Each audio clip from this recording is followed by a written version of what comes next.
The forest doesn't scream when it takes someone. It exhales quietly, slowly, and they're simply gone. A priest and his 9-year-old son vanished into the Colorado wilderness 4 years ago. No cries for help, no footprints, just an abandoned tent and a rosary lying in the dirt like a question no one wanted to ask. Now, a fisherman breaks the silence. Something's beneath the ice. And it's not just a boy's shoe, it's the beginning of a truth buried far too long. There is a stillness in the pines that doesn't feel like peace. It feels like a memory, too old and too cold to speak its name. The wind moves softly through the towering Colorado trees, brushing against the frost-laced needles, sighing with a sound that doesn't belong to the living. You wouldn't notice it at first, the silence. It's too natural, too easy to mistake for serenity. But then you listen again, and you realize what's missing. No birds, no insects, no distant creek. Just the wind, and something underneath it, waiting. The lake at the forest's edge lies frozen, untouched, a wide mirror of pale blue glass stretching into the horizon. Before we go deeper into the chilling disappearance of Father Daniel and his son Micah, and the secrets still buried beneath the ice, take a moment to like this video and subscribe to the channel. Your support helps us continue digging into these forgotten tragedies, the stories others have chosen to leave in silence. For you, it's a simple gesture. For us, it means we can keep asking the questions no one else will. Thank you. Locals call it Hollow Lake. No maps mention its name anymore. Most don't come out this far, not unless they're running from something or hoping to forget. The ones who do, hunters, drifters, stubborn old men, say the place feels off, like it's watching, like it's listening. The fisherman wasn't supposed to be there. He'd followed a ridge too far west, chasing a mule deer that had long since vanished. Dusk was settling in when he found the lake. His breath curled white in the air. His boots cracked softly against the edge of the ice. He remembers thinking how smooth it all looked, like something had come and polished the world clean. He cast once, twice, nothing. Then, just before the third cast, his line snagged on something beneath the surface. Not a fish, too heavy, too rigid. He leaned closer, peered into the blue beneath his feet. And there, trapped under the layers of ice and silt, he saw it. A shape that didn't belong. Small, human. A child's shoe, still clinging to the foot it was made for. His voice, when he later described it, cracked in the telling. "It wasn't the shoe that got me," he said. "It was the way it was pointed.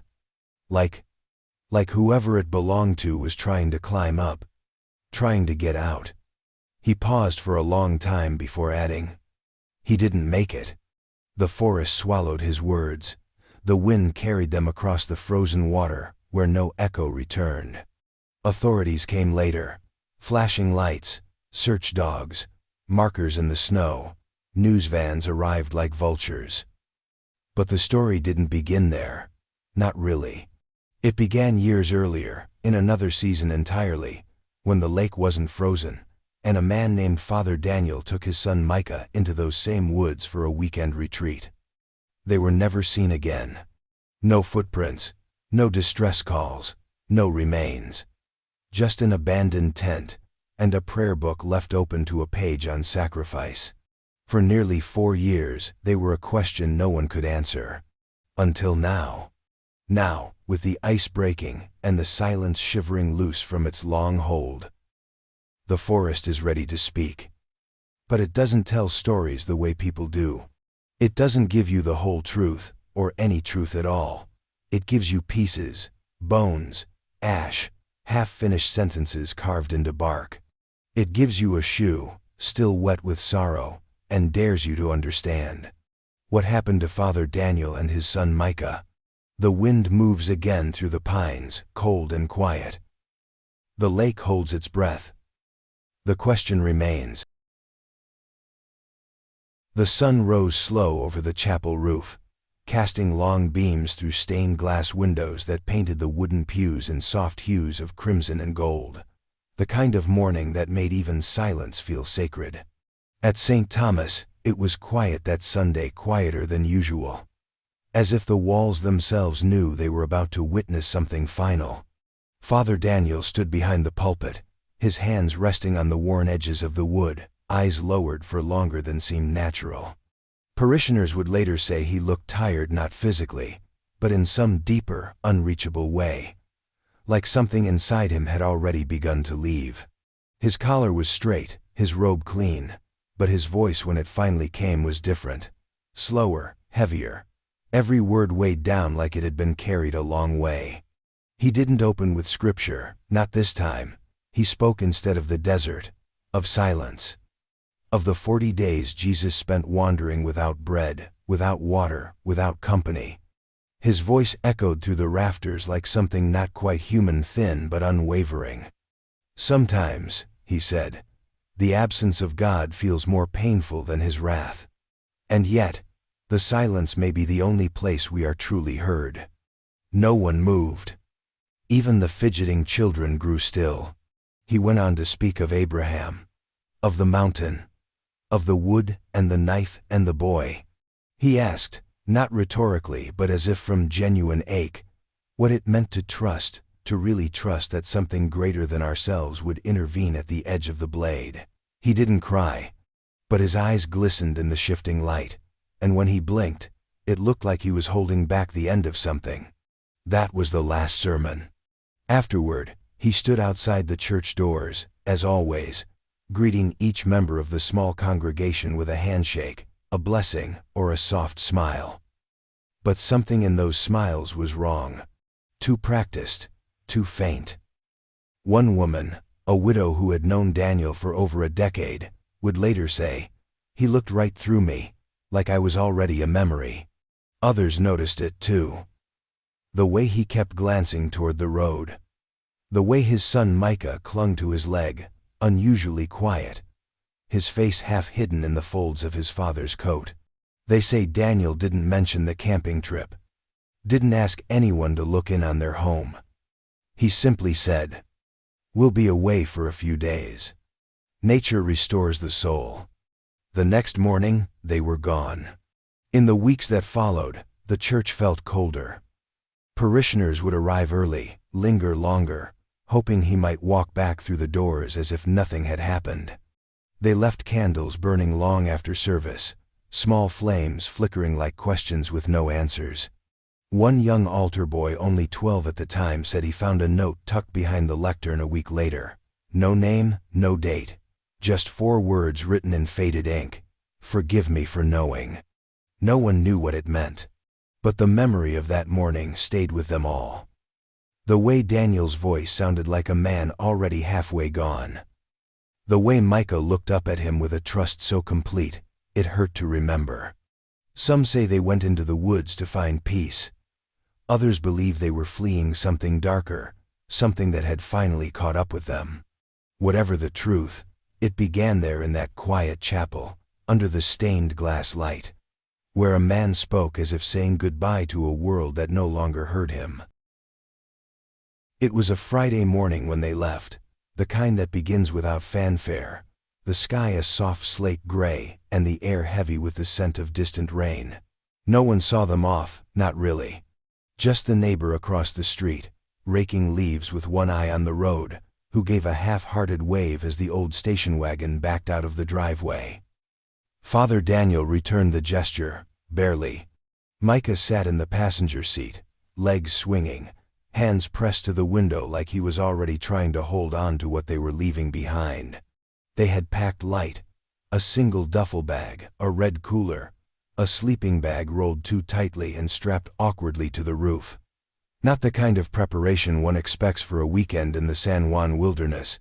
But then again, there had always been something spare and quiet about Daniel. He lived with the efficiency of someone who expected to be called away at any moment. No gear for fishing, no extra clothes, just the essentials. Or what he believed were the essentials. The car turned south, merging onto the highway with no urgency, no plan, just motion. A slow fade from familiar streets to open land. As the houses grew sparser and the mountains rose like silent sentinels in the distance, the road seemed to swallow them whole. Gas station security footage would later show them stopping briefly outside a town called Ouray. Daniel pumped gas without speaking to anyone. Micah sat very still, clutching a paperback book whose cover had been rubbed blank by wear. No snacks, no drinks, just fuel, just distance. Back on the road, the forest thickened. Pines lined the edges like walls, ancient and close. Daniel rolled down the windows, not for air, for sound. He let the wind fill the car like it could drown out thought. Micah didn't speak. He rarely did. But this silence felt different, reverent, maybe. Like he understood more than a child should. Like he already knew what the forest would ask of them. They arrived at the trailhead just before dusk. No marked campsite, no rangers, just a narrow path that led into shadow. Daniel parked the car facing away from the trail, as though hoping it wouldn't be seen. He left the keys inside, locked the doors, pocketed nothing.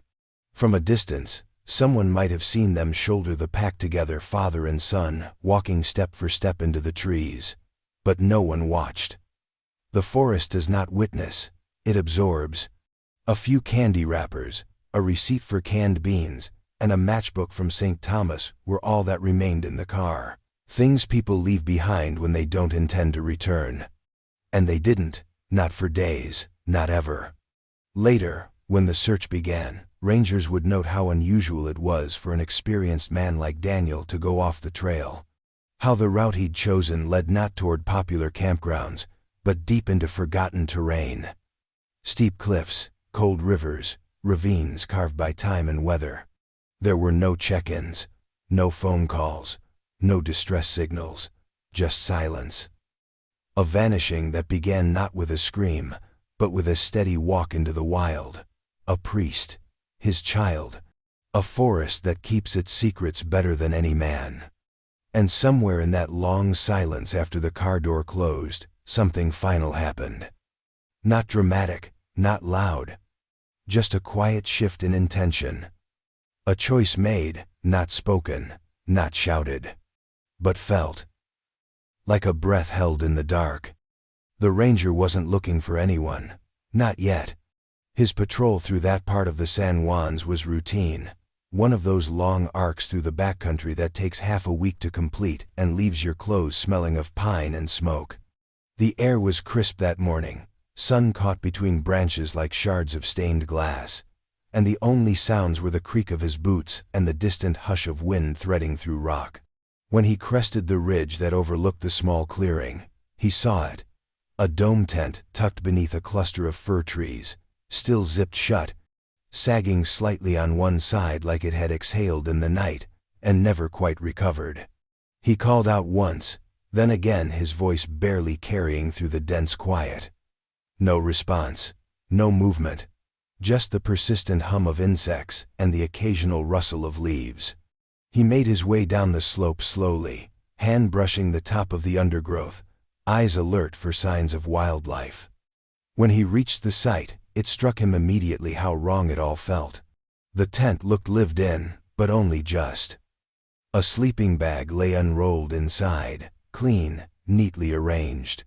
A half-empty water bottle sat beside it, beads of condensation still clinging to the plastic like it had been left in the early dawn. A flashlight, turned off. A journal with a single page torn out. Next to the tent, a cooler unopened, its seal intact. On a makeshift log bench sat 2 tin bowls, dusted lightly with pine needles. One held dry cereal, the other was empty. The fire pit told a quieter story. Charred wood arranged in a careful triangle. No coals, no warmth. Whatever had burned there, it had burned out days ago. Around the edges of the site, nothing was disturbed. No signs of struggle, no paw prints, no signs of wildlife intrusion. Even the forest floor was still, as if it, too, had held its breath. Then the ranger saw it, near the edge of the clearing, half hidden beneath the fallen needles and earth small, almost an afterthought. A rosary. Black beads, delicate silver chain, the crucifix dulled with time and weather. He crouched to pick it up, brushing away the debris. It felt oddly warm in his hand, despite the chill in the air. Like it had only just been left. He circled the campsite, expanding outward. No footprints, no tire tracks, no paths of crushed grass or broken branches leading away. It was as though they had vanished straight into the earth.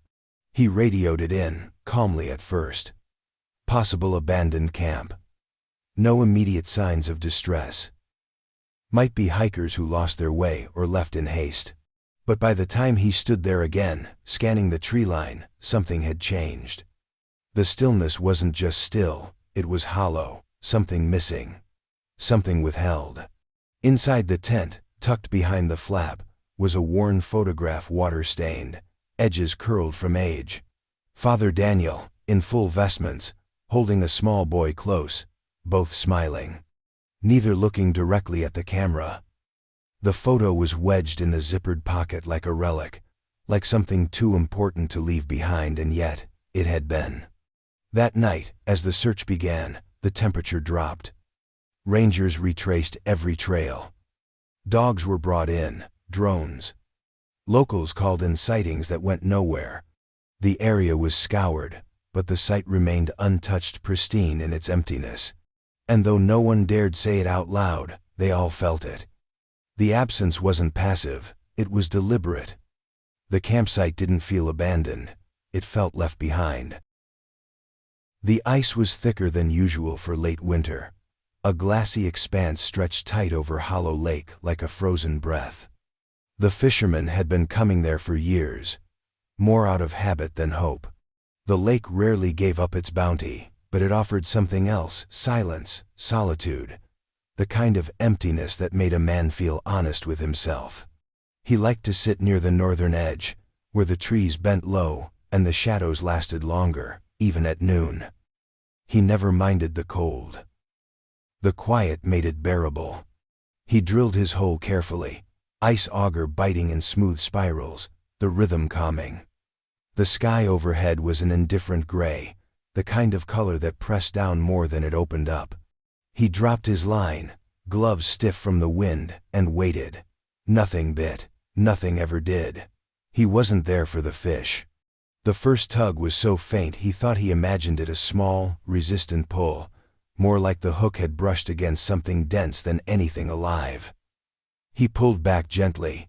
The line went taut, then slack, then caught again. Something was there. Something not moving, not struggling. Just stuck. He reeled slowly, the line slicing silently through the water, reluctant, heavy. When it surfaced, it didn't look like anything at all. Just a lump of dark shape, tangled with reeds, sediment clinging to it like old skin. He squinted, leaned closer, hands still on the reel, not quite touching it yet. At first, he thought it was driftwood. A twisted branch. A piece of dock, maybe. Broken and sunk years ago. But driftwood doesn't wear shoes. It took him a long moment to make sense of what he was seeing. The mud-stained sole, the fraying blue laces. Small, child-sized. Still wrapped around the delicate bones of a foot that should never have been alone in that water. A shoe, half-rotted, but unmistakably real. The fabric had begun to tear away, exposing what lay beneath bone, thin and pale, like it had been carved from winter itself. He dropped the rod. The sound it made as it clattered against the ice was impossibly loud. He took a step back, eyes still fixed on the thing beneath the surface, trembling slightly though he didn't yet feel the cold. There was no mistaking it now. Not a branch, not debris. A child's foot, wrapped in decay and time, dragged from the lakebed like a message long unread. He didn't speak, didn't cry out. He just stared, the edges of his breath fogging against the air, watching as the shape slowly settled back into the water's surface, half floating, half sinking. The silence was no longer peaceful. It was watchful, accusing. Later, when the authorities arrived, they would recover partial remains, bones, scraps of clothing, the remnants of a backpack partially preserved in silt. They would take photographs, ask questions, seal off the area like it was a crime scene, instead of what it truly was, a grave. They would match the DNA days later. Micah Ellison, age 9, missing nearly 4 years. Found in pieces at the bottom of Hollow Lake. And the fisherman would tell them only what he had to. That he came for the quiet. That he cast his line like always. That the lake had given him something he never wanted to find. He didn't say the part that stayed with him after. How, just before he looked away, he thought he saw another shape deeper in the ice. Larger, faceless, watching from below. He didn't say how. When he closed his eyes that night, all he could see was the shoe, rising slowly from the dark, like it had waited years to be found. The body came up in pieces, not because of violence, at least, not obviously, but because time in the water works its own kind of cruelty. What the fisherman had pulled to the surface was just the beginning. Over the course of 3 cold, hushed days, divers combed the basin of Hollow Lake with trembling precision. Beneath the crust of ice, the world was preserved like a locked room. Stillness wrapped around them, broken only by the muffled whine of oxygen tanks and the occasional metallic clink of a probe touching stone. They found fragments first. A child's sock turned inside out. A scrap of nylon that had once been a backpack strap. A small jawbone embedded in the silt. Ivory white and impossibly fragile. The lake bed seemed reluctant to give up its secrets, as if it had grown used to holding them. The deeper they searched, the stranger it felt. One diver would later say that the water got colder the closer they got to the center, colder than it should have been by any natural law. Another swore he heard something knock against his tank, even though no one was near him.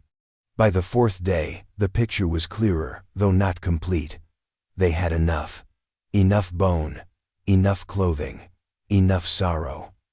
They bagged what they could with a reverence that bordered on prayer. Every movement was careful, quiet, as if they feared disturbing something that wasn't quite asleep. The forensic lab confirmed it before the sun had set. The DNA matched Micah Ellison. Age 9. Missing since the 17th of June.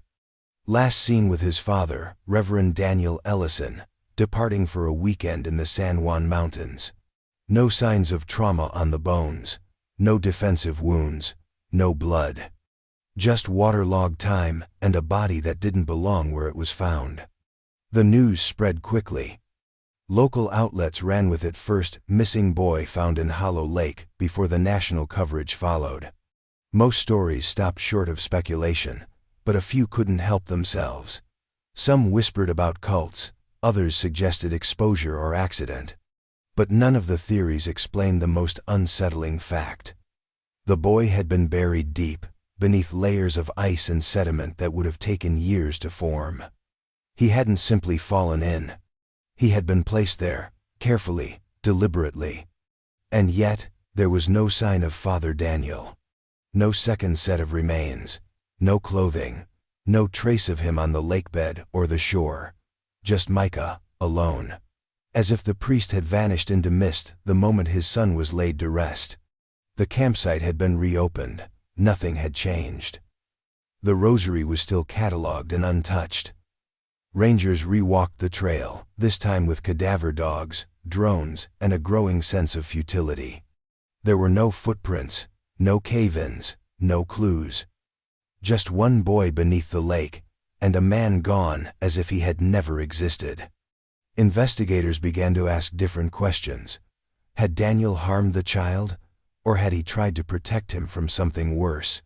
Why no note? Why no message to anyone, not family, not parishioners, not even God? Was this an act of grief, or one of sacrifice? Micah's mother had died years before, cancer, quietly, without scandal or suspicion. But now her death, too, was being re-examined under the cold lens of context. And then came the rumors. Whispers among the clergy. Records sealed by the diocese. Old parishioners who suddenly remembered strange behavior, unspoken tensions, stories they were never quite sure they were supposed to hear. The mystery had reopened, wide and yawning. And the further they looked into Daniel Ellison's past, the less it resembled a man who simply wanted to spend time in the woods with his son. One child found, one man missing, and a lake that held only half the story. The church logs were old, brittle at the edges. The ink faded where the moisture had crept in through years of cold winters and half-sealed windows. They were kept in a narrow drawer beneath the sacristy, bound together with a leather cord and nearly forgotten. It wasn't until the investigation began anew after the discovery at Hollow Lake that someone thought to open them.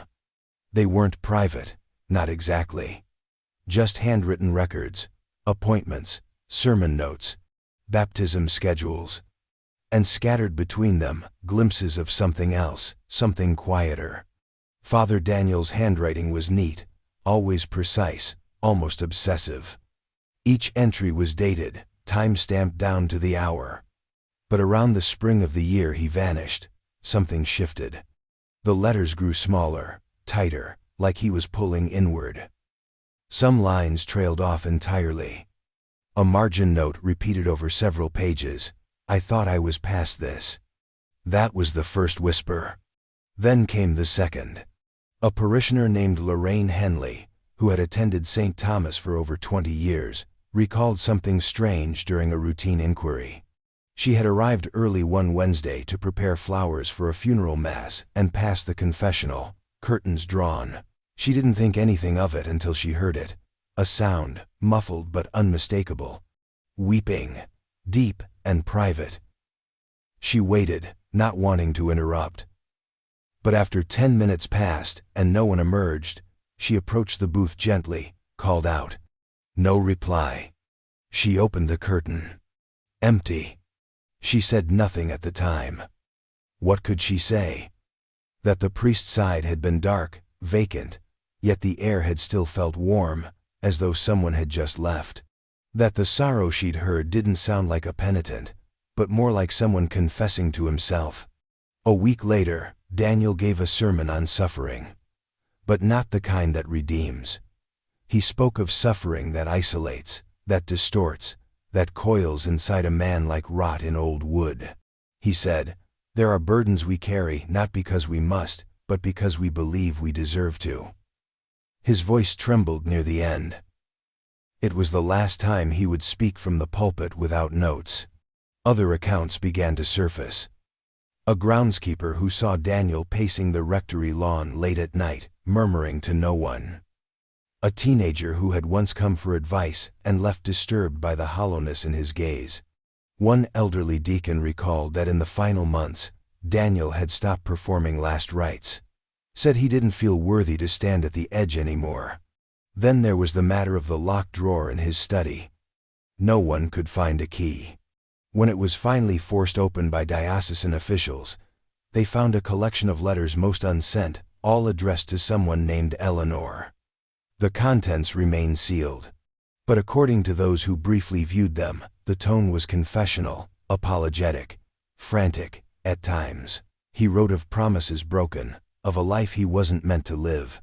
And in one, barely legible under the smudged ink, a single line. "I saw his face and thought of the child we lost." No one knows who Eleanor was. No parishioner remembers a woman by that name.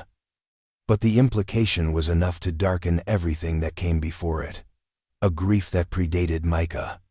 A sorrow inherited and unhealed. The confessional has since been removed. Renovations, they said. The booth was too old. The wood too warped. But those who sat in it before remember the way sound traveled there. How it seemed to linger longer than it should have. How even after the last voice had fallen silent, something always remained. An echo. Not of sin spoken aloud, but of pain never fully named. The mountains rise like silent judges, vast and unmoved, their ridges veined with forgotten paths and the ghost bones of history. The area surrounding the Ellison campsite was wild in the truest sense, not in chaos, but in abandonment. The kind of place where time folds in on itself, where trails are swallowed by undergrowth, and every stone seems to remember something. The deeper the search parties went, the more the forest pushed back, not with violence but with silence. Dense thickets that led nowhere, animal paths mistaken for trails, markers that vanished on the return trip. They found remnants of another world buried in the trees. A narrow shaft, black and choked with debris, marked by rusted nails and half-rotted timber. One of the older rangers recognized it as part of a silver mining operation long since shut down. No record of it on any recent maps, just a scar the mountain had tried to cover. Not far from it, another anomaly, a stone wall, half collapsed, cloaked in moss and lichen. It took hours to realize it had once been a chapel. Crude cross still carved above what remained of the doorway. Inside, the floor had fallen through, revealing a hollow space beneath. A crawl space, maybe. Or a crypt. They didn't find bodies, but they found evidence of use. Candles, burned to stubs, twine hung from a low beam, scraps of linen too new to be from a century ago. Someone had been here. Not recently, but not long ago either. And they hadn't come for the scenery. Locals knew the stories, of course. They always do. They spoke reluctantly, with the kind of tone reserved for bad weather and things best left buried. They said the woods were never quite right in that part of the range. That the birds went quiet too quickly. That dogs refused to follow their owners past the tree line after dusk. One hunter recalled hearing something like a chant carried on the wind, too rhythmic for animals, too strange for men. And then there was the hiker. He came forward after the boy's remains were found. Said he'd never told anyone because he figured no one would believe him. But a few years ago, while camping near the basin, he'd wandered up to one of the higher ridgelines in the early morning mist. From there, he saw a figure standing below, not moving, just standing. Dressed in what looked like a long black robe, the kind you only see in movies or old cathedrals. The figure didn't wave, didn't gesture, just stared upward for a long, breathless minute before stepping back into the trees and disappearing. He thought maybe it was a reclusive monk, or a cult. But when he hiked down to the spot an hour later, there was nothing. No footprints, no path. Just pine needles and stones, and that feeling you get when someone's eyes have been on your back for too long. What unsettled him most wasn't the sighting. It was the stillness around it. The way the trees didn't sway. The way the wind stopped, like the mountain itself was holding its breath. Some believe Father Daniel wandered into that silence and found something that had been waiting. Others think he came looking for it. Maybe he believed the mountain held answers. Maybe he thought it held judgment. But whatever he found, it didn't leave a trail back. The searchers eventually marked the strange sights and moved on, the forest swallowing their footprints the moment they left. Drones mapped the terrain, but the images offered nothing more than shadow and guesswork. The deeper questions, the why, the how, the what of it, all remained buried in the soil.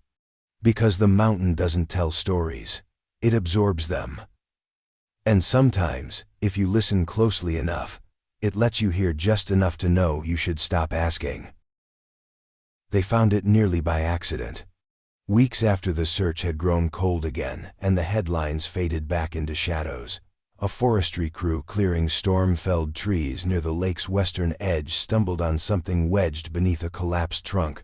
The bark had splintered clean down the middle, revealing a patch of torn canvas and blue plastic caught in the roots like it had been deliberately tucked away. When they pulled it free, it was a small dry bag, scuffed, weathered, still sealed. Inside, wrapped tight in a crumpled sweater, was a child's journal. The cover was water-stained and faded, a bright green once, with stars and planets drawn in black marker along the border. Someone, likely Micah, had written his name in uneven letters across the front. Micah Ellison. The ink had bled, but the name remained. It was unmistakable. Forensic technicians handled it like glass. Page by page, they unfolded the story. No one had yet heard the story of the days between the campsite and the lake. The first entries were light, almost cheerful. "We saw deer prints this morning. Dad let me pick the trail. It's cold but fun." Crude sketches filled the margins: trees with too many branches, a squirrel with a cartoon grin, his father drawn as a stick figure with a round halo and a walking stick. But somewhere around the fourth page, the tone began to shift. He stopped writing about what they did and started writing about what his father said. "Dad says the forest talks when it's quiet enough. He says we're being tested. He says God is always watching, even when we're lost." The drawings changed too. The trees got taller, darker, more jagged. The stick figures began to shrink. One page showed a single eye drawn over and over again, filling the bottom margin like it was staring out of the paper. By the 8th entry, the sentences grew shorter, more fragmented. "We walked for a long time today. I'm hungry. Dad says we can't go back yet. He cried, but told me it's okay." Some of the pages looked like they'd been torn out, ripped clean from the spiral spine. Others were smudged with dirt, as though Micah had tried to clean his hands before writing but couldn't quite manage. Toward the end, the entries became nearly unreadable. Scribbled lines, shaky handwriting. A drawing of a large figure looming behind a smaller one beneath towering trees. No faces, no color. The final page was dated the day before they were supposed to return. In crooked, childlike script, the last entry read, "Dad says we won't be cold anymore after tonight." That was it. No goodbye, no explanation. Just that line, and beneath it, a small sketch of a tent under stars.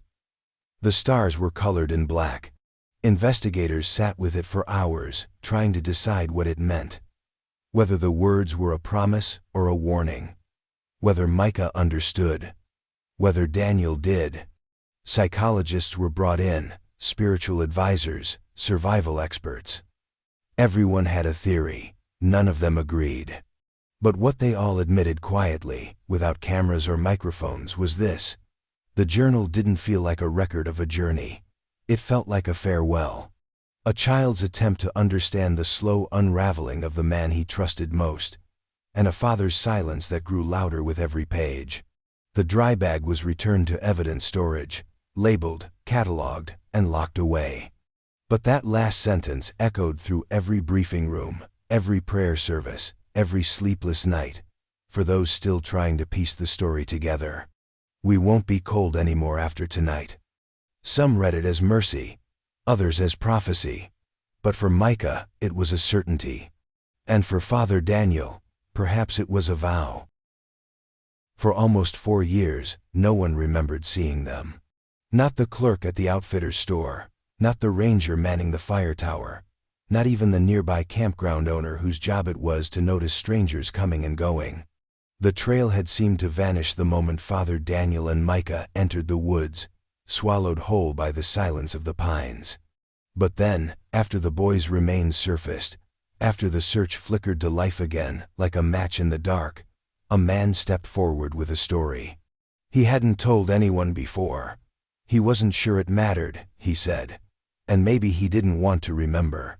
But the way he recalled it clear, unshakable, was this: they had stopped for gas just off Route 550, not far from the turnoff that leads toward the wilderness trails. A beat-up station, open late, the kind of place that sells stale donuts and bad coffee. He was working the graveyard shift, more out of debt than devotion. That night, the wind had been howling, cold enough to bite. He noticed the car right away, not because it was suspicious, because it looked out of place. Old, dull-colored, dusty like it hadn't been washed in weeks, and it sat there longer than it should have. Headlights off, engine idling. No one got out at first. When Daniel finally did step from the driver's side, the attendant said, it was like watching a man move through water. Slow, heavy. His hands trembled when he pulled out his wallet. His face looked raw, not from the cold but from something else, something internal. His eyes were red-rimmed, puffy, like he'd been crying for hours. Not the kind of weeping that passes quickly, but the kind that shakes the foundation. He didn't say a word. Just handed over a crumpled 20 and stared at the floor while the attendant rang up the pump. When asked if he needed anything else, Daniel shook his head once, mechanically, like the thought hadn't occurred to him. He looked thinner than the photos on the flyers, paler, like the color had drained out of him. The boy stayed in the car. Micah didn't move. He sat stiff in the passenger seat, staring through the windshield, unblinking. His small hands were folded in his lap. His face was expressionless, no fear, no curiosity, not even boredom.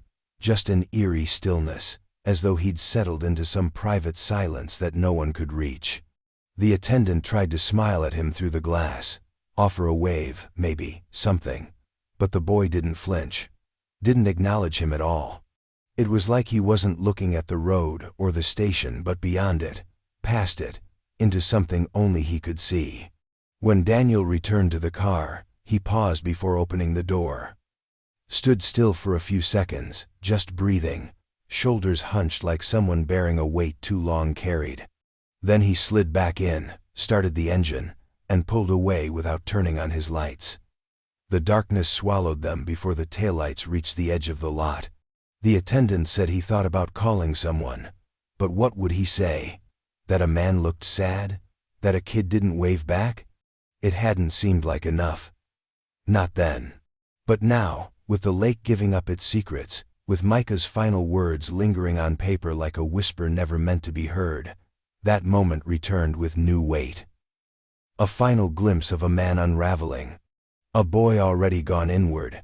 A silence between them so loud it could almost be heard from across the parking lot. They were on the road. But they weren't going somewhere. They were leaving something behind. Or maybe they were going to meet it. There is a kind of faith that builds, not from light, but from shadow. A faith stitched together with questions instead of answers. In the weeks after Micah's remains were discovered, that was the shape of the theory that began to take hold, not among officials, who preferred the clarity of paperwork, but among those who had known Daniel Ellison. Parishioners, former colleagues, quiet neighbors, people who, in their own ways, had watched a man of God begin to dissolve into something else. Some believed he was trying to protect his son. From what? No one could say. Not clearly. But the suggestion was there in the pages of Micah's journal, in the way they left without warning, in the strange emptiness of the campsite. He hadn't taken food, not enough to survive. He hadn't left a trail. He hadn't told anyone where he was going, not even the bishop. It wasn't a weekend escape. It was a retreat, not from noise but from the world. One psychologist hired by the investigations advisory team said the behavior resembled what's seen in cases of religious psychosis, where a person begins to interpret reality through a lens of spiritual urgency so intense, it eclipses all reason. He pointed to the final sermon Daniel gave, the references to Abraham, to sacrifice. He pointed to the repeated notes in Daniel's journals. The forest is clean. He will be safer in silence. The voice is not mine, but I must obey it. But others hesitated to label it so cleanly. Because delusion implies detachment, and Daniel had always seemed painfully aware. If he was breaking, he knew it. If he was running, it wasn't aimless. Some wondered if he believed the forest would save them. That the wilderness itself, the cold, the quiet, the erasure of everything artificial could somehow erase what he had done, or what he feared he might do. Maybe he saw the trees not as danger, but as sanctuary. A place untouched by whatever weight he carried. Whatever guilt had rooted itself in his bones. There were whispers, of course.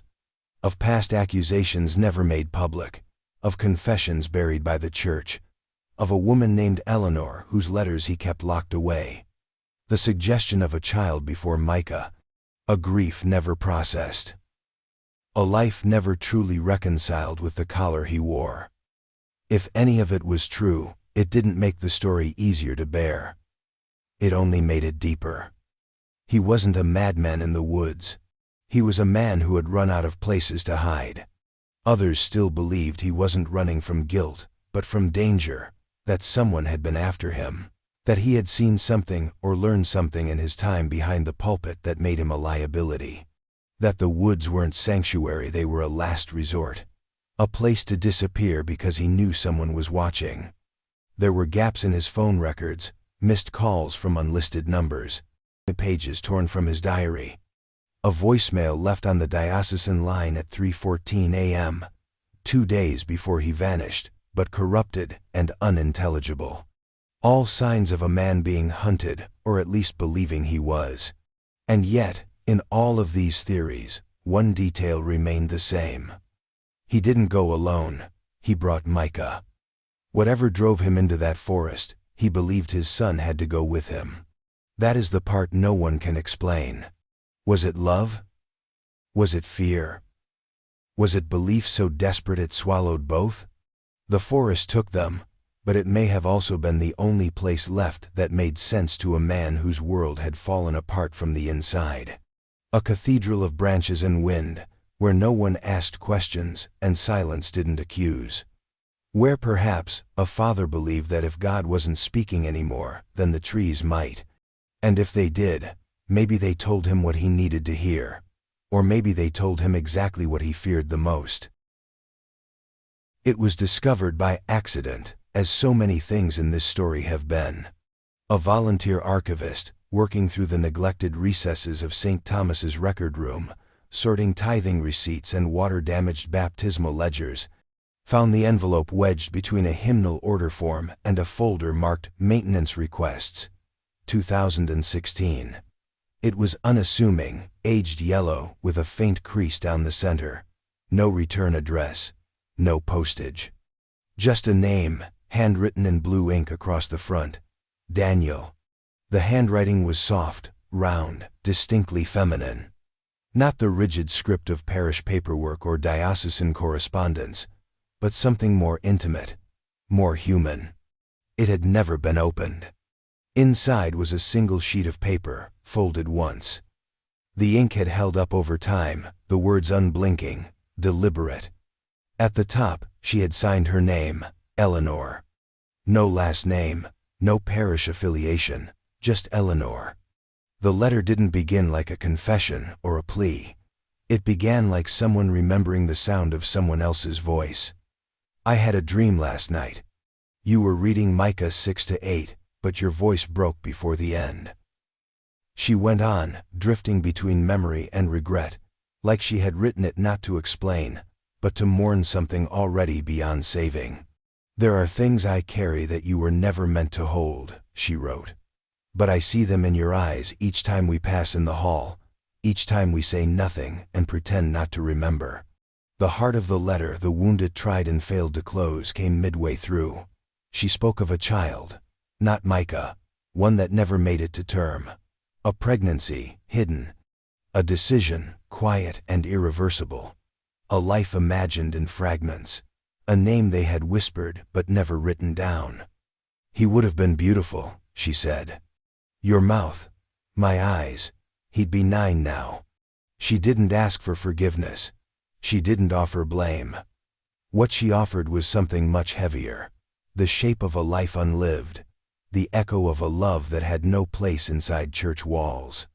She referred to the collar only once. You were a priest even then, and I loved you anyway. That was my first sin.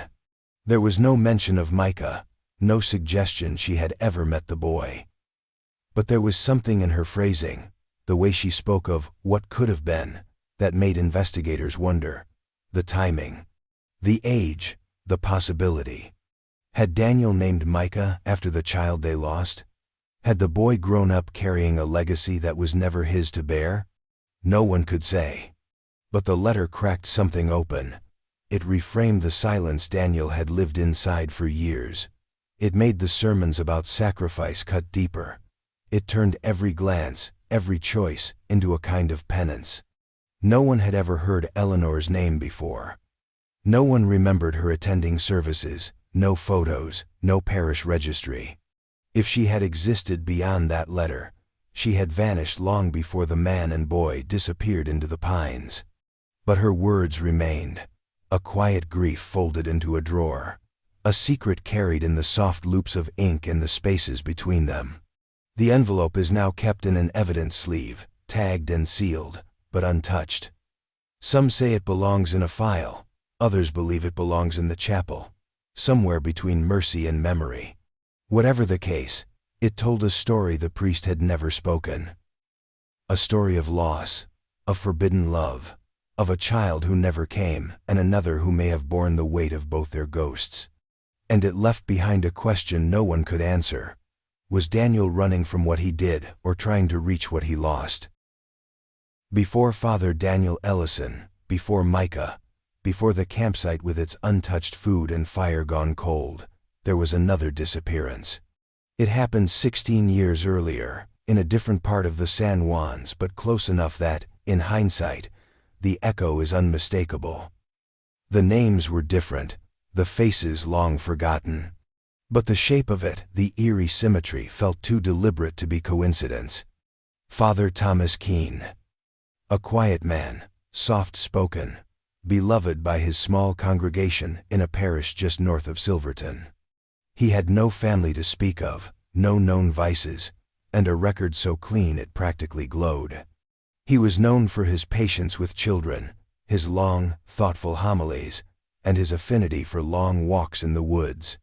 In July of 2003, he borrowed a church van for what he described as a spiritual retreat. He brought along a boy from the parish's after-school program, Jeremy Halston, age 10. They were never seen again. The van was found 4 days later at the base of a logging trail, empty and locked. Inside were snacks, water bottles, and a small Bible with Father Keene's name engraved on the inside cover. There were no signs of struggle, no damage to the vehicle, no note. Search teams combed the area for weeks. Dogs lost the scent less than a mile in. No footprints, no witnesses. Just the forest, vast and indifferent. The case faded into unsolved files, reclassified as a probable wilderness accident. The church issued a brief statement, urging prayers. Jeremy's parents never spoke to the press. His name became a footnote, mentioned only in closed circles and whispered conversations. And Father Keene's name disappeared altogether, scrubbed from diocesan records in ways that felt too clean, too quiet. But years later, when Father Daniel and Micah vanished into the trees not far from that same stretch of mountain, some began to connect the threads. Especially when it came to light that both clergymen Keene and Ellison had served under the same bishop, Bishop Matthias Rohn. A stern man with a reputation for discretion and doctrine in equal measure. He'd led the diocese for nearly 3 decades, commanding respect with the kind of authority that didn't tolerate questions. He died in 1997. Officially, heart failure. Unofficially, there were rumors of a fall, of a disagreement with a junior priest in the weeks prior, of letters he had burned in the rectory fireplace. Nothing ever confirmed. But the death came suddenly. He was buried within 3 days. The funeral, held behind closed doors, was attended by less than a dozen clergy members. No eulogies were recorded, no final words preserved. What investigators began to ask quietly, without hope for answers, was whether something had begun long before Daniel ever packed a bag. Whether these disappearances weren't separate tragedies but chapters in a story written far earlier, a pattern masked as coincidence. Because both men left behind the same kinds of silences, the same deliberate absences, the same suggestion that they knew something too heavy to carry in the open, and they both left with a child. Were they protecting those children? Or hiding them? Were they escaping something buried deeper than the mountain trails, something institutional, something sanctioned, even sanctified? The church refused comment. But those who had served under Bishop Rohn began, slowly, to remember things. A retreat that had ended in a hushed argument. A boy who had confessed something he never should have known. A ledger with pages torn out, always from the same summer months. Whatever truth lay behind it, it remained sealed in time, as untouched as those forgotten trails.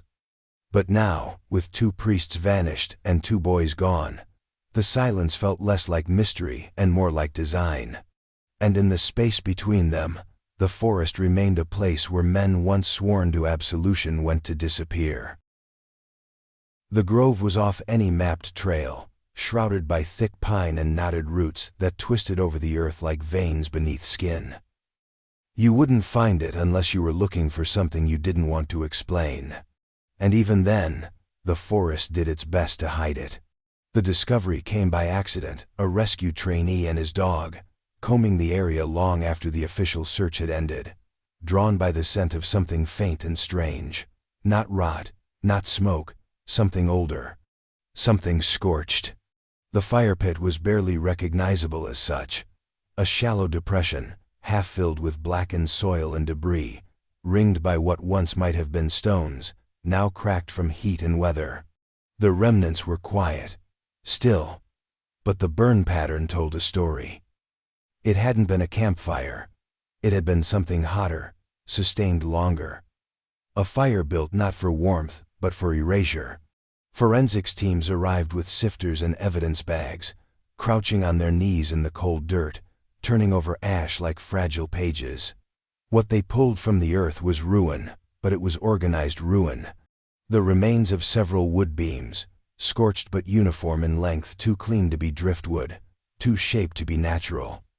Some theorized they were pieces of a structure, a cross, perhaps, a table, or a door broken down and offered to flame. Among the char was paper. Not whole sheets, no lines, no words left to read but curled, blackened edges that had once been documents. Letters, maybe. Pages from a book. Some fragments had the distinct imprint of binding glue, the telltale crumble of parchment that had been handled often, folded and refolded, hidden and then brought out one final time. Most were too far gone to identify. But one piece had survived, part of a cover. Embossed leather, burned through the center, but the corner still legible. The letters were faint, but the gold leaf shimmered slightly under the right angle of light. St. Thomas Parish, Diocese of. The rest was ash. Then came the crucifix. Not whole, not polished, just the lower half. The legs of Christ, twisted in rusted iron, fused to a warped metal base. The top half was missing, as if the fire had taken everything above the waist and left behind only suffering. The arms had melted into slag. The final discovery stopped the work entirely. A technician brushing through the deepest layer of ash paused, tilted her head, and reached slowly into the dirt. She didn't say anything at first, just lifted it out, carefully, reverently. A fragment of bone. And then another. Then another. They weren't animal. That much was clear. The density, the shape. They belonged to an adult. The femur broken, a piece of rib. A section of jaw, burned clean through, but still recognizable for what it had once held. DNA testing was ordered, but the results were inconclusive. The heat had destroyed too much.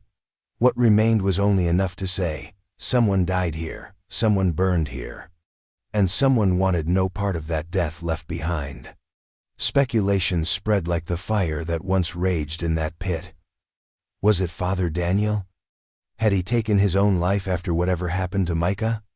Or had someone else brought the flames, someone older, someone watching, someone finishing a story begun decades before? No footprints led to the grove.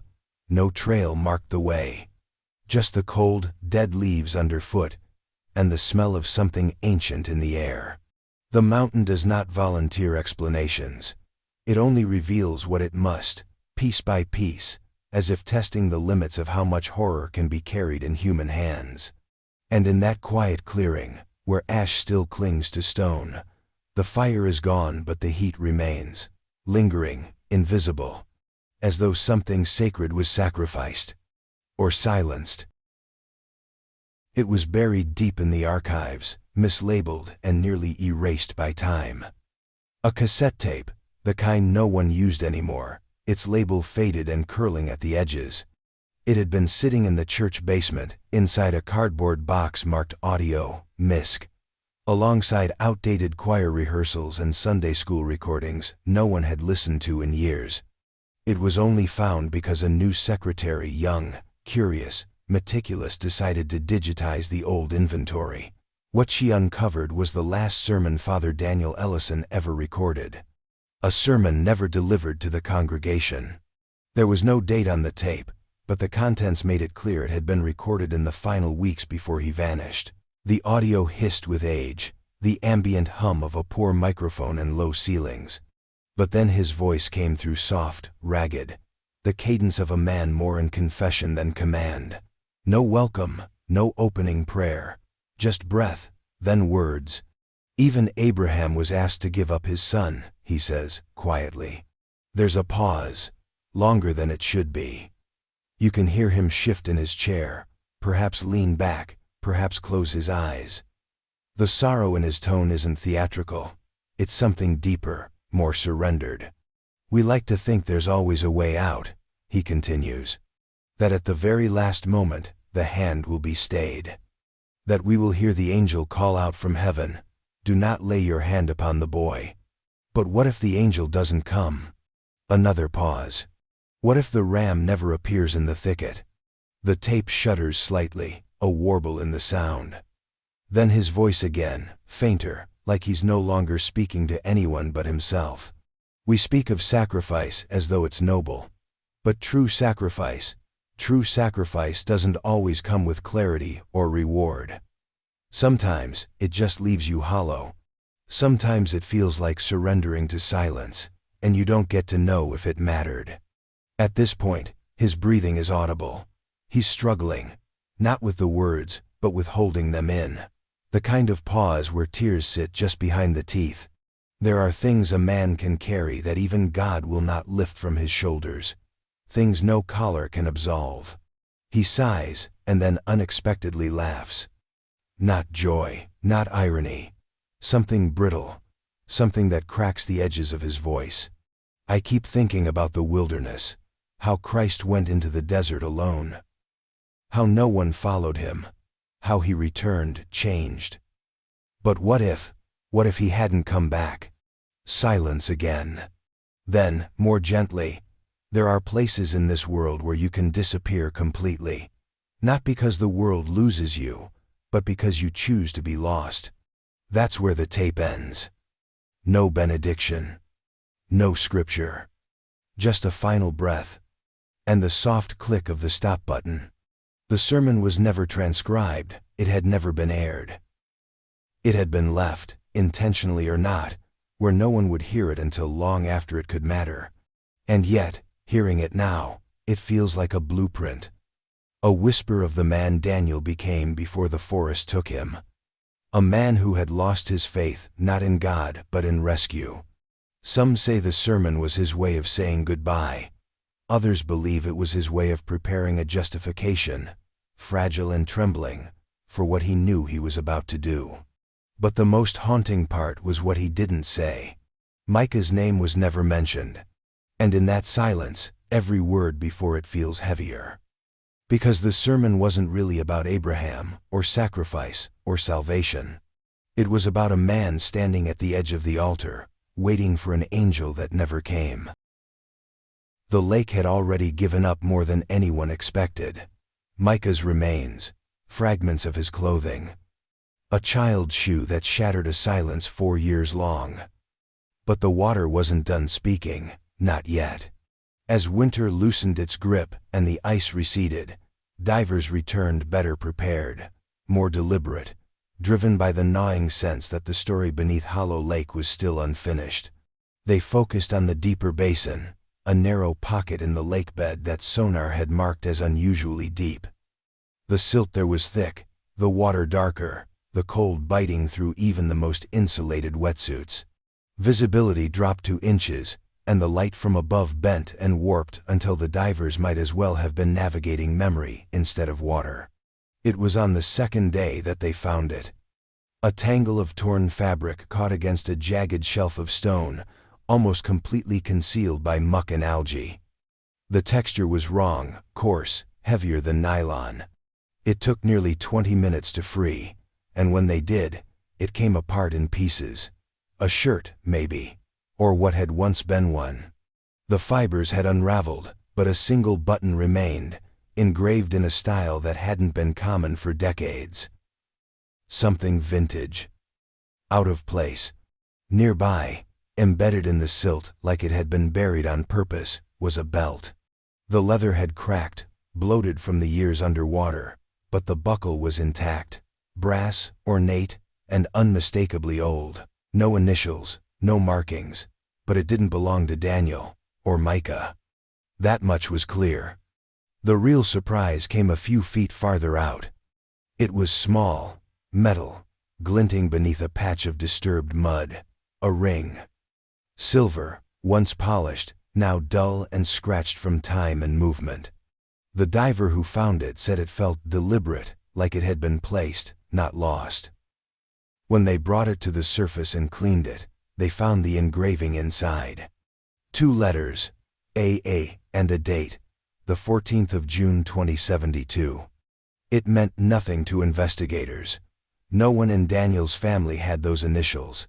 No one in the local parish records. No Eleanor. No Keene. No Halston. The ring belonged to someone who, officially, didn't exist in this story. But the lake said otherwise. For days, the area around the discovery was dredged. Screens sifted through debris like archaeologists at a sacred site. Bits of metal, more fabric, a rusted zipper, no full body, no skull. Just remnants, hints, echoes of someone else swallowed by the same cold silence. The theory began to shift. If Daniel and Micah weren't alone, who was the third presence? Was it a stranger they met in the woods? An accomplice? A pursuer? Or someone Daniel brought with him intentionally, someone connected to a past no one had ever uncovered? The diocese offered no new information. But the mountains, it seemed, were beginning to unravel their own confessional. Not with clarity, but with contradiction. A story with too many holes, and now, too many names. Because someone else had gone into that forest. Someone who wore a wedding ring. Someone whose name had not been spoken in any report, any sermon, any whispered recollection. Someone who, until now, had never been missed. The water, cold and silent, had held their memory longer than any grave. And now that it was speaking, the question was no longer just what happened to Daniel and Micah. It was, who else died in those woods, and why did no one notice? The final report arrived with the dull weight of bureaucracy, 37 pages long, stamped with agency logos, signed in blue ink by officials who had never known the boy, never heard Father Daniel's voice from the pulpit, never walked beneath the trees where the air felt too still. It cited environmental exposure as the likely cause of death, prolonged isolation as a possible contributing factor. Unknown circumstances filled the margins like empty placeholders for a story no one wanted to finish. There were no criminal charges, no suspects, no bodies beyond Micah's sakes. The adult remains found near the scorched grove were too incomplete to match. The wedding ring bore no match in any national database. There was no evidence, no direct, physical evidence that Daniel had done harm. No trace of him beyond the campsite, the journal, and the lost sermon no one was meant to hear. The file was marked closed. But for those who had known Daniel Ellison, the paper conclusion was not an answer. It was an evasion. A tidy ending built to survive press inquiries and diocesan discomfort. To them, it felt like a door nailed shut on a room still full of smoke. They remembered the man before the silence crept in. The priest who baptized their children, buried their dead, visited the sick with scripture and warm hands. They remembered the way his voice used to carry in the chapel, steady and full. They remembered the shift, the weight that settled into his shoulders. The sermons that grew softer, stranger. The way his eyes began scanning not just the congregation, but the corners of the room as if someone, or something, had started following him long before he left. Some whispered that he'd discovered something he wasn't supposed to, that the diocese, already notorious for its sealed files and quiet reassignments, had offered him a choice: silence or exile. One parishioner, an elderly sacristan who served under 3 bishops, said Daniel had once come to him late at night and asked, "What happens when the church confesses nothing but still expects you to forgive it?" The old man didn't know what to say. He only knew that Daniel didn't sleep in the rectory that night. Others pointed to the pattern: the other clergyman, Father Keene, who vanished years earlier with a child. The quiet death of Bishop Roan. The ring with the unknown initials. The fire pit in the woods that burned hot enough to erase names. They began to wonder aloud if Daniel hadn't taken Micah into the forest out of madness, but out of desperation. That someone had come for them, or would have, and the wilderness was the only place left to run. They talked of the letter from Eleanor, the child that never was, the face Daniel saw in Micah that reminded him of something lost, something buried. They spoke of grief not just as sadness, but as a map, one that might lead a man away from God and deeper into the trees, where the silence at least doesn't lie to you. And some believed the church knew. Not in full, not perhaps in words, but in instinct. The way an institution recognizes its own cracks, the files it didn't open, the names it didn't say, the way no one stood at the pulpit after Daniel vanished to speak his name aloud, to mourn him as one of their own, as if saying nothing might make it disappear. But stories do not vanish, they rot, they wait, they whisper. In town, a woman still leaves a candle burning in St. Thomas every Sunday. She never looks at the altar, only at the back pew where Daniel once sat in silence after his final sermon. A boy, now older, draws pictures of forests with no paths and writes prayers with no addressee. A fisherman no longer returns to Hollow Lake. He says the water moves differently now, like it's listening. And so the story lingers. Not in files, not in headlines, but in the hush that falls whenever Daniel's name is mentioned. In the feeling that something was taken, and no one dares say what. Because sometimes a man runs not to escape judgment, but to escape becoming the thing he's been asked to ignore. And sometimes the silence that follows isn't peace. It's protection. The lake has always frozen early. By October, the first sheen of ice forms a thin skin over the water, clear and brittle, like breath crystallizing in real time. By December, it thickens, hardens, holds the weight of snowfall and silence. But this year, the thaw began before the snow had even finished falling. Long, jagged cracks snaked across the surface like veins beneath pale skin. Some days, they spread so fast you could hear them. A distant groan echoing through the trees, like something deep below was shifting in its sleep. The fisherman noticed it first, the same man who pulled Micah's shoe from the ice. He had stopped coming to the lake for a time, too many reporters, too many questions. And then, when the police left, the stillness returned. But it was different now, hollow in a way that pressed against the skin. He began visiting again, not to fish, not really, just to watch. To stand at the edge where the ice met the reeds and listen. At first, he thought the sounds were wind. The way it slipped through the trees, carried low across the lake's surface. But then the tones changed, became rhythmic, intentional. He heard something like breath, then something like words, not clear, not in any language he knew, just syllables, half-spoken, rising through the cracks in the ice. He never told anyone, not right away. Some things felt too fragile to name. Then the dreams began, not of the boy, not even of the priest, but of the lake itself. Always the same. He's walking across the frozen surface, and the ice beneath him is impossibly clear. He sees a face, pale, open-eyed, not moving, watching. He never reaches the middle. He always wakes before the plunge. It was early March when he saw the first meltwater pooling at the lake's edge.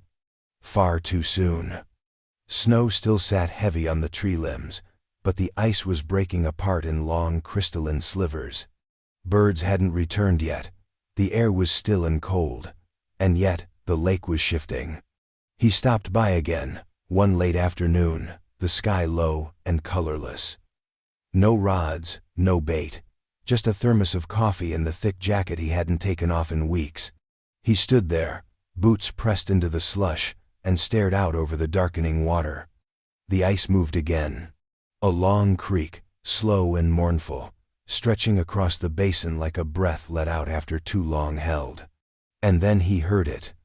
Just beneath the sound of cracking, another voice. Not loud, not sharp, but certain, close. He leaned forward, almost against his own will, as if the water had become a mirror that could finally tell the truth. His breath fogged the air. The light dimmed behind him. He stepped closer. He didn't scream, didn't startle, just stood still for a long moment, gazing into the shifting dark below. We don't see what he sees, only the soft ripple of melting ice, the low sigh of wind curling around him. Then, in a voice barely above breath, he whispered, "He's still down there." And with that, the frame lingers. Just a man. Just a lake. And the knowing, heavy silence that follows.